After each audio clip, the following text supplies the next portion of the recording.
सही कहा, बिल्कुल मैं अखिल स्वामी जी के पास आता हूँ। बहुत सारी चीज़ें अब लोग सवाल तो उठाते हैं और वो सवाल वाजिब भी है, दब नहीं पाते हैं।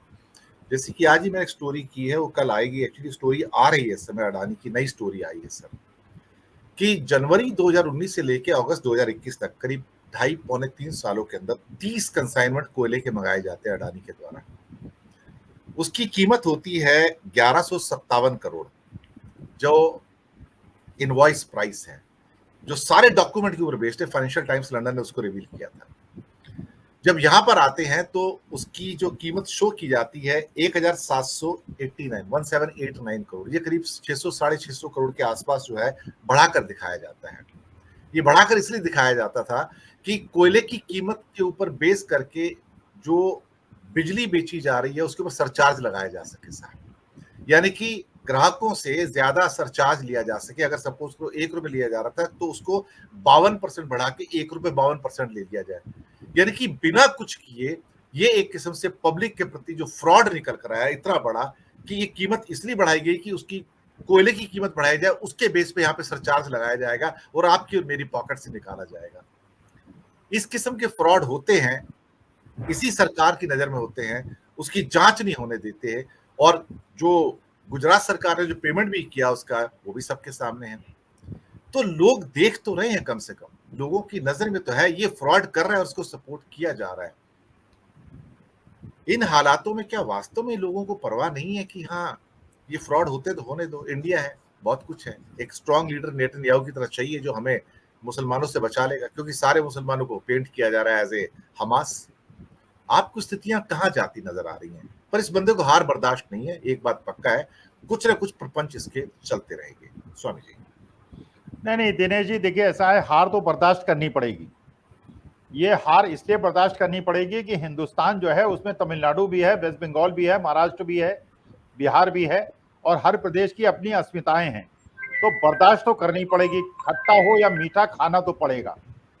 कड़वी दवाई है लेकिन खानी तो पड़ेगी, ये हिंदुस्तान का लोकतंत्र है, इसमें सहन तो करना पड़ेगा। आपने एक पक्ष बताया कि कोयले की जो इंपोर्ट हुआ उसमें ओवर इनवॉइसिंग इसलिए हुई क्योंकि कंज्यूमर्स पे टैक्स लगाया जा सके। इसका दूसरा पक्ष देखिए, और ये हर चीज में हुआ है, जो पहले भी जितने रिविलेशंस हुए हैं उसमें ये चीज क्लियर हुई है। ओवर इनवॉइसिंग इसलिए की जाती है, मान लीजिए कोई चीज मैं इंपोर्ट कर रहा हूं जिसकी कीमत 1,000 रुपए है और खरीद रहा हूं मैं 2,000 रुपए में। 2,000 रुपए का जो हवाला ट्रांजैक्शन होता है मनी लॉन्ड्रिंग के माध्यम से एफडीआई में, वो इन्वेस्टमेंट हिंदुस्तान में हो जाता है।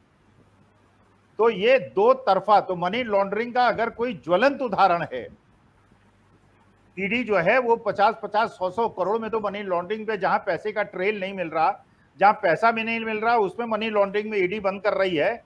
यहां तो मनी लॉन्ड्रिंग के ज्वलंत उदाहरण हैं जिसमें ओवर इनवॉइसिंग करके और वो पैसा विदेश की अपनी कंपनी में ट्रांसफर करके और एफडीआई के माध्यम से इंडियन कैपिटल मार्केट में 75% की लिमिट को क्रॉस करके अपनी कंपनियों में इन्वेस्ट किया गया है, जो सेबी की रिपोर्ट का मूल आधार है। तो देखिए, असली मुद्दा यह है कि हार तो आपको स्वीकार करनी पड़ेगी, जनता हार स्वीकार करा देगी। और दूसरी बात, ये जो सारे प्रदेश हैं, जैसे सब दबंग नेता हैं अपने अपने क्षेत्र के, चाहे वो उद्धव ठाकरे हो, चाहे वो स्टालिन हो, चाहे ममता बनर्जी हो, चाहे लालू यादव हो, जिनको सताया गया है 9.5 साल में। राहुल गांधी तो चलिए दूसरे प्रकार के नेता हैं, जरा सदाशयता इस परिवार में बहुत ज्यादा है, जिसकी आवश्यकता बहुत ज्यादा नहीं है। लेकिन ये जो इंडिया गठबंधन बना है, इसमें 80% लोग ऐसे हैं जिनको इतना सताया गया है और बेवजह सताया गया है। अनिल देशमुख रह आए जेल में, नवाब मलिक रह आए जेल में, संजय राउत रह आए जेल में, कोई मनी ट्रेल नहीं। एक आरोपी पुलिस अधिकारी ने यह आरोप लगा दिया कि ये 100 करोड़ की मांग करते थे, कोई पुख्ता प्रमाण नहीं, और ईडी ने जेल के अंदर बंद कर दिया। संजय सिंह के घर में कोई ऋण में पैसा नहीं मिला और संजय सिंह गिरफ्त में है। मनीष सिसोदिया के केस में बताया जा रहा है कि कोई सबूत नहीं है, लेकिन क्योंकि ईडी के जो केसेस होते हैं उसमें कोर्ट जमानत नहीं दे सकता, उनको जमानत नहीं मिल रही है। तो क्या ये लोग इस चीज को भूल जाएंगे? देखिए, देश की जनता से ऊपर दिनेश जी कुछ नहीं है। और जिस दिन किसी भी देश की जनता, में भारत की जनता की बात नहीं कर रहा हूं, आप लंका का भी आपको याद होगा, जनता जब सड़कों पे आती है, और 77 में भी हमने देखा है, जनता जब अपने लोकतांत्रिक मूल्यों की रक्षा करने के लिए सड़क पे आती है तो हार तो किसी को माननी पड़ेगी। और आज तक हिंदुस्तान में 75 साल में जो भी सत्ता में हारा उसने सदाशयता से सत्ता दूसरे को सौंप दी। जो अगर नहीं सौंपेगा, हिंदुस्तान में ऐसा नहीं होगा, क्योंकि विविधता हिंदुस्तान में बहुत ज्यादा है। यहाँ एक तरह के लोग नहीं है, एक तरह की भाषा नहीं है, एक तरह का खान पान नहीं है। विविधता इतनी ज्यादा है कि ढोकला अगर फाफड़ा खाने वाले भी हैं तो लिट्टी चोखा खाने वाले भी हैं, और दाल बाटी चूरमा खाने वाले भी हैं, और हर तरह के खान पान हमारे देश में हैं। इतनी ज्यादा विभिन्नता है। यहाँ अगर कोई हारेगा, हार उसको माननी पड़ेगी, चाहे कोई हो, कितना बड़ा तुर्रम खां हो, उसे सत्ता छोड़नी पड़ेगी।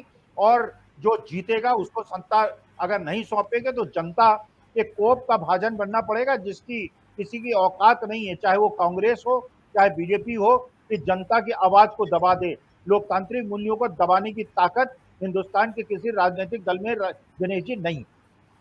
जी, इससे पहले मैं मीनू जी के पास आऊं, मैं अरुण जी के पास आता हूं। अरुण जी, बड़ा अजीब लगा कि जब सरकार चुनाव जीतने के